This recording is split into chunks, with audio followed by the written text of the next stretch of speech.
if the government is the one deciding who is credible, if the government is the one deciding who deserves to be heard and who doesn't, then obviously the results of that are just going to reflect whatever it is that the government wants, even if the people that the government is ostensibly meant to serve don't want that. So from one perspective, you can view it as like the lesser of two evils. But from another perspective, it's a positive good because you're preventing governmental entities from controlling the information environment to creating or at least cultivating a society where free speech, respectful debate, where a healthy disagreement in the public square can exist.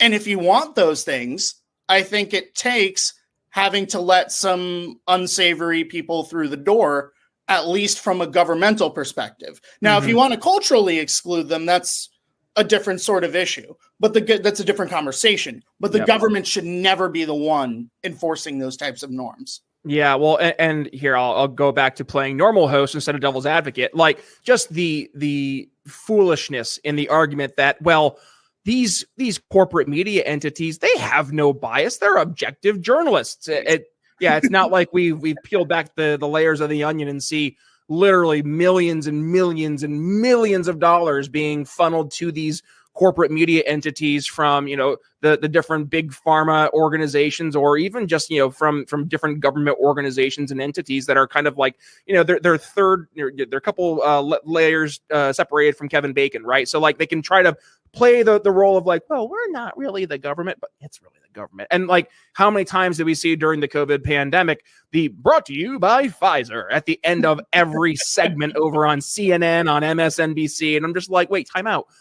I'm supposed to trust your analysis on this vaccine that we are all being not just told we should get, that you need to get, you're being forced to get. If you don't, you're not going to be allowed to go work for your employer. You're not going to be able to have your business open.